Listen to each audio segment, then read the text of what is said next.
E aí, primeiro ano? Tudo tranquilo? Vamos então para a revisão da semana. Vamos rever o capítulo 2, quando a gente aprendeu sobre noções de geologia, ok? Aqui, professor Anderson Marques, Geografia, vamos lá! Galera, vamos lá.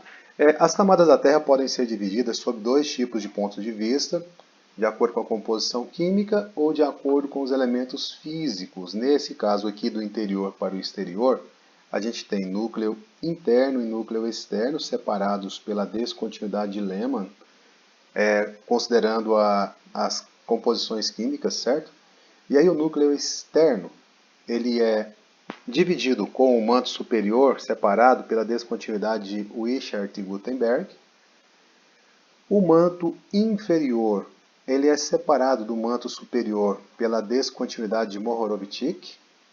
E o manto superior está em conexão com a camada mais superficial, que é a crosta, que pode ser continental ou oceânica.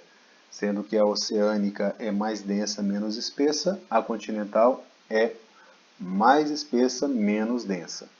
Se eu pensar do ponto de vista químico, físico, perdão, a crosta ela tem 4 camadas, sendo a endosfera, que vai englobar núcleo externo e interno, a mesosfera, que vai equivaler mais ou menos ao manto, a astenosfera, que vai equivaler mais ou menos ao manto superior, e a litosfera, que é a camada rochosa que envolve a Terra. Ok? Um dos estudiosos dessa questão geológica, que acabou influenciando depois também na geomorfologia, é o Alfred Wegener. Esse camarada lançou a teoria da deriva continental no século XX. Ele nasceu no século XIX, mas lançou a teoria no século XX. E esse maluco dizia que no passado havia um continente só chamado Pangeia, um só oceano chamado Pantalassa, e que esse continente fragmentou, dando origem aos continentes que nós temos hoje, ao longo de milhões e milhões de anos, como vocês podem ver na imagem. Ele observou algumas situações como semelhanças entre rochas presentes na América do Norte e na Europa, hoje pensando assim, né? Olha certinho. Ele percebeu fósseis de animais que estavam na América e na África, na Antártida, na Índia e na África. E para que esses fósseis de animais terrestres se encontrassem em lugares diferentes, só podia ter uma explicação: os continentes estavam juntos, certo? E principalmente ele observou o contorno da América se encaixando no contorno da África, coisa que outros observadores já tinham percebido no passado também. O fato é que o Wegener ele não tinha condição de comprovar a teoria dele para além desses elementos que ele levantou. Não tinha equipamentos, não tinha técnica, não tinha elementos para comprovar. Isso foi comprovado na década de 1960 com alguns requintes de atualização da teoria. Tanto é que ela deixa de ser chamada de puramente deriva continental para ser chamada de tectônica de placas. Aí Robert Palmer e Donald Mackenzie, na década de 60, concluíram que, de fato, existiam blocos rochosos na superfície que deslizavam sim, mas sobre a astenosfera, sobre essa camada magmática que existe debaixo da crosta. Essa teoria baseava-se na observação de que a crosta estaria dividida em 20 placas tectônicas, cada placa aqui tem o seu nome, né? Nós aqui, por exemplo, estamos na placa sul-americana, e que a fronteira dessas placas poderiam proporcionar movimentos transformantes ou conservativos, como vocês estão percebendo aqui, laterais, movimentos de aproximação, como vocês veem aqui, na placa do Equador com a placa australiana, ou movimentos de separação, como vocês podem ver aqui, entre a placa africana e a placa sul-americana.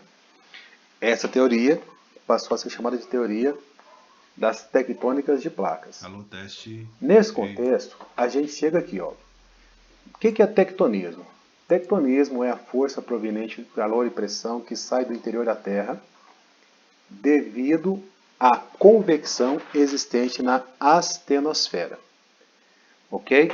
E aí a gente começa a perceber o seguinte: esse movimento lá no fundo, ele segue a direção que a natureza manda, ninguém controla isso, e aí nesse sentido, se esse movimento manda para cá, essa placa corre nessa direção. Se esse manda para cá, essa placa corre nessa direção. certo? Aí eu tenho um movimento divergente. Quando as placas se aproximam, aí eu tenho um movimento convergente, tá certo? Tipos de movimentos, então, divergente é quando as placas se separam. Esses movimentos são construtivos porque forma nova crosta na medida que o magma sai aqui. Essa divergência ela pode acontecer no fundo do oceano ou ela pode acontecer no continente. Quando essa divergência é no fundo do mar, acontece que pode surgir uma cadeia de montanha no fundo do mar, que é chamada de dorsal. Vulcanismo ativo, como vocês podem ver na imagem aí. Abalos sísmicos que vão originar maremotos e que vão refletir em tsunamis. Expansão do assoalho oceânico, como está acontecendo, por exemplo, entre a África e a América nesse momento. Certo? Esses vulcões acabam originando ilhas depois. Quando esse movimento divergente acontece entre placas continentais, a gente tem vulcanismo, terremoto e a presença de vales em rift.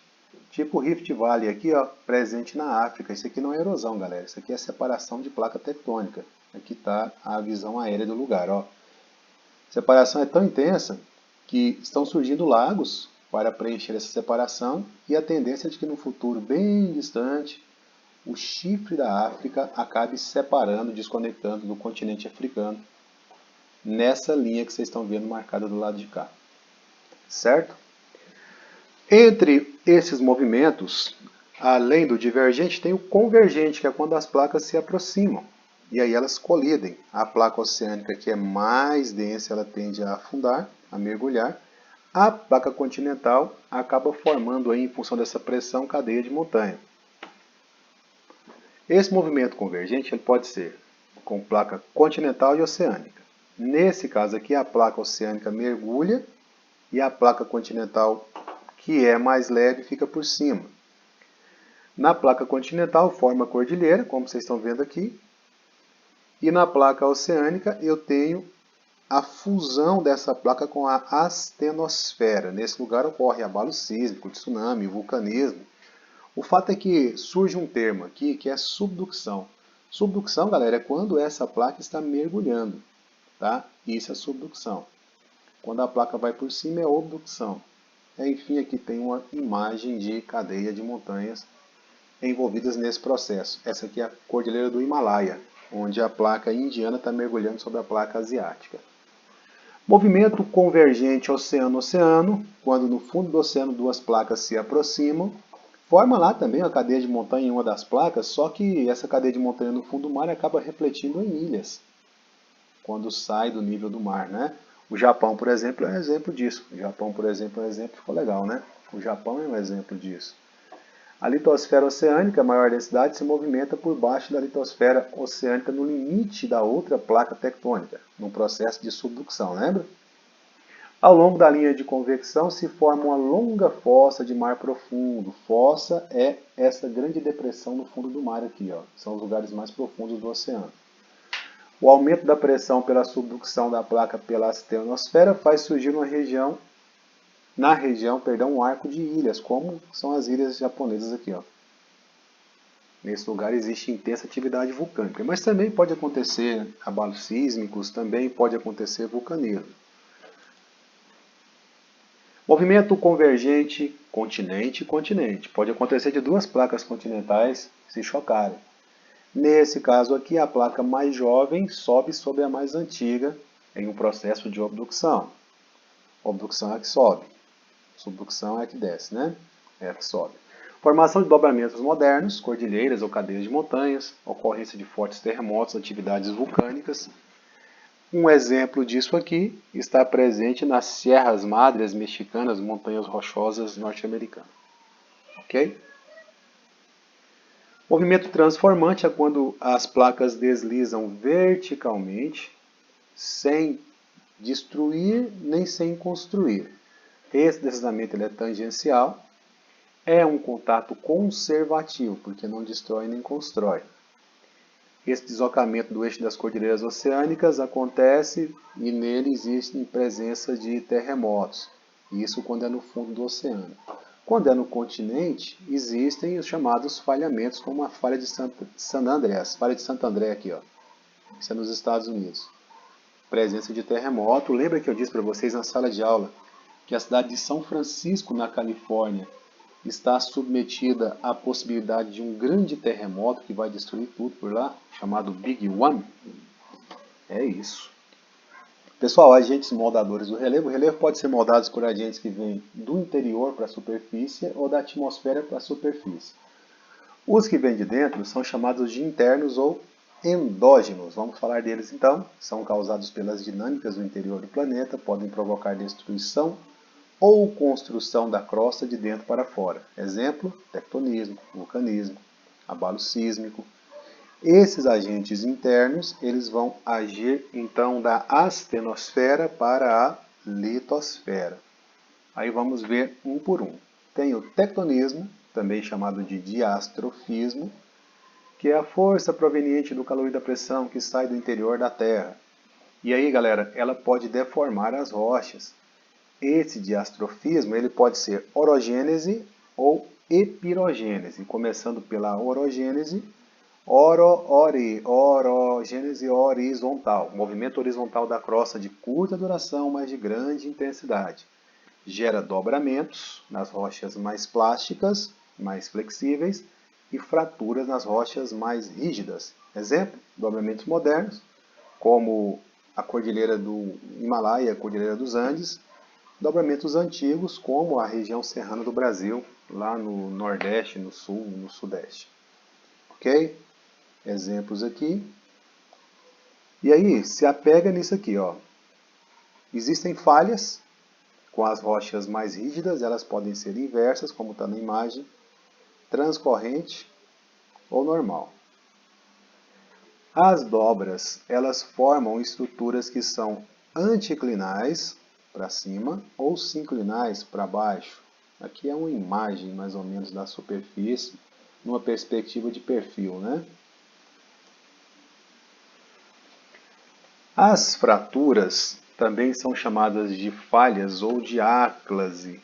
Vamos falar delas então. Fratura ou diáclase, área em que a movimentação tectônica provocou a quebra das camadas rochosas, mas não deslocou as partes quebradas. Posso falar de rachadura, tá certo? Aqui estão exemplos. As falhas são situações em que as fraturas proporcionaram deslocamentos nítidos nas partes quebradas. Então, uma foi para baixo, a outra foi para cima. E aí, a parte que fica para cima lá, ó, é chamada de Hurst. Bloco que se levanta em uma falha. A parte que está mergulhando é chamada de Graben. Esse é o bloco que se rebaixa numa falha. Então, quebrou de modo que eu tenho diferença de nível, isso é falha. Quebrou de modo que não existe essa separação aonde quebrou, aí é diáclase ou fratura. Ou, por assim dizer, como eu disse agora há pouco, rachadura, né? Chega a ser bem uma quebradura. Além da orogênese, tem a epirogênese, que é quando o movimento tectônico ocorre verticalmente, não horizontalmente. Aí não provoca falha geológica. Quando esse deslocamento vertical ocorre para cima, é chamado de soerguimento, normal, né? O detalhe é que quando ele vai para baixo, não é rebaixamento, é subsidência. Tá? Equilíbrio isostático é uma teoria que vai dizer que para uma parte afundar, a outra parte tem que erguer. Olha para esse esquema aqui, ó. Eu tenho aqui o mar e a massa líquida do mar é muito pesada. Ela tende a empurrar essa parte da litosfera para baixo. Essa parte indo para baixo vai pressionar esse lado de cá para ir para cima. Então eu tenho a crosta continental mais alta. É a lógica do iceberg, que você vê um iceberg no mar, a pontinha dele só está para fora, porque dentro ali é um corpo muitas vezes maior do que o que está para fora. É o princípio da isostasia. Olha aqui, equilíbrio isostático. Tem o continente, aí forma uma grande camada de gelo. O gelo acumula lá. Beleza. Com o passar de milhões de anos, esse gelo começa a pesar.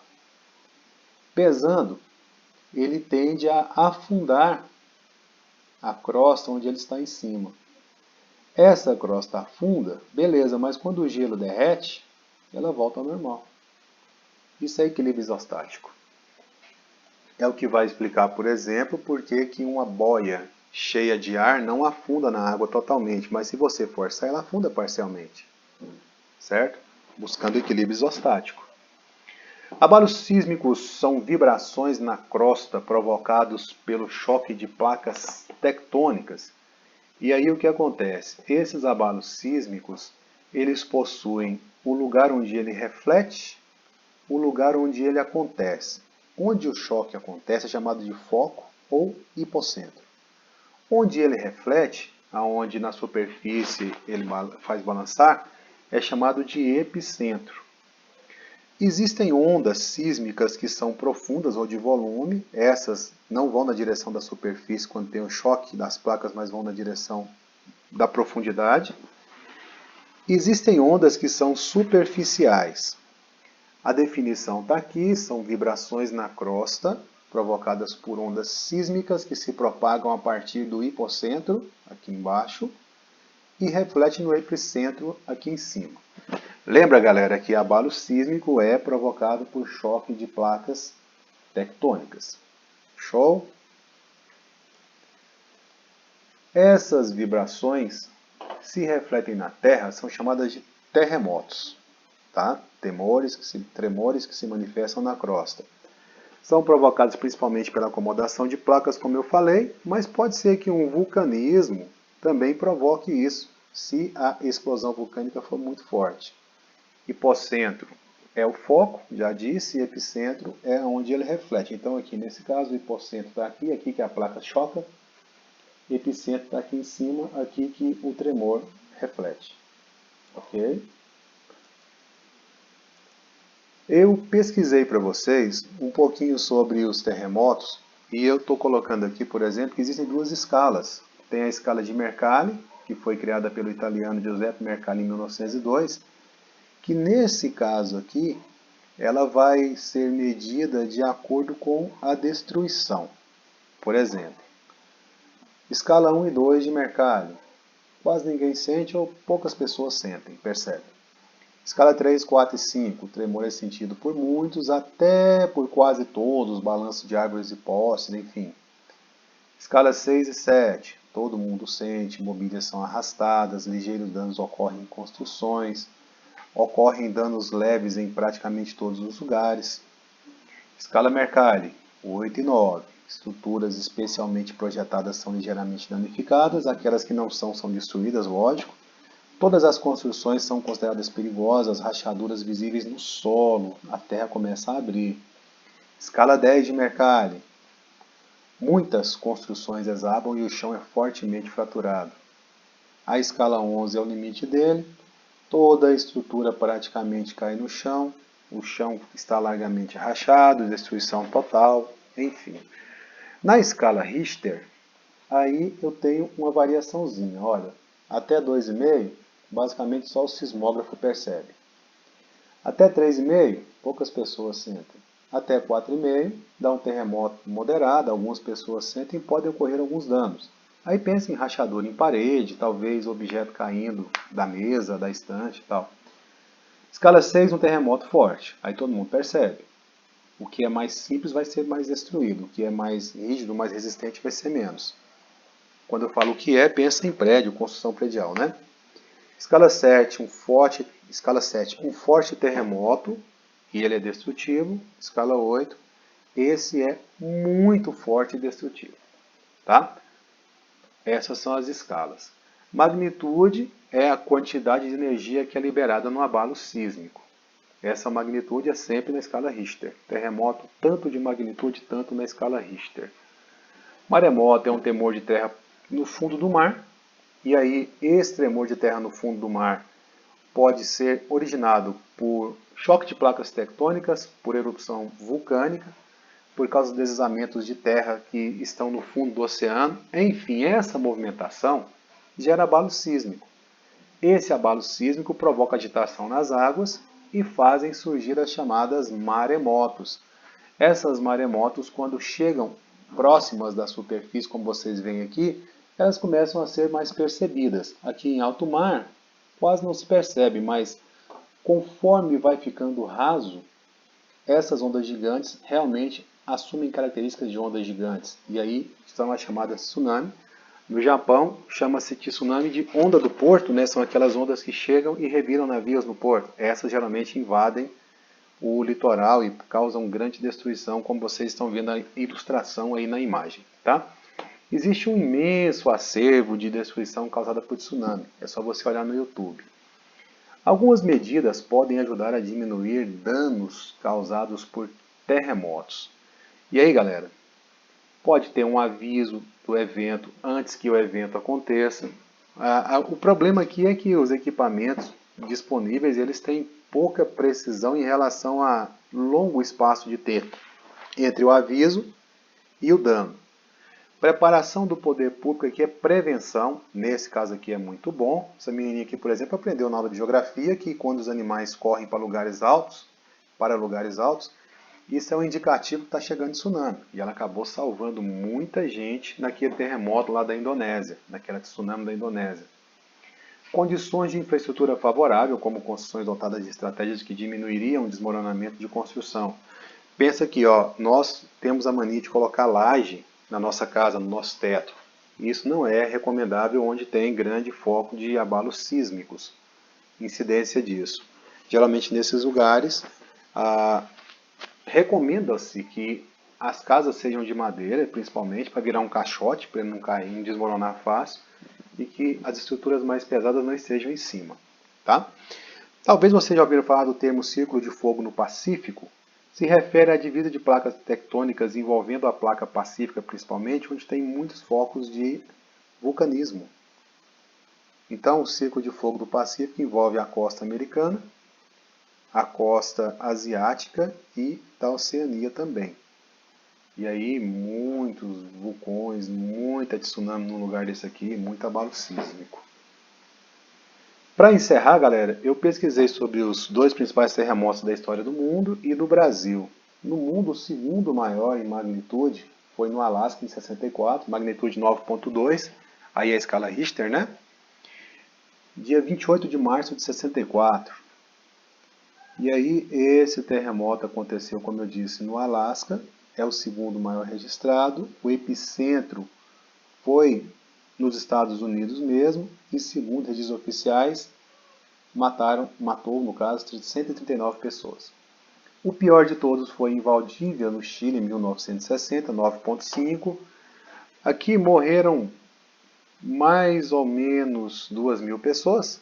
Como é muito antigo, não tem registros mais precisos disso.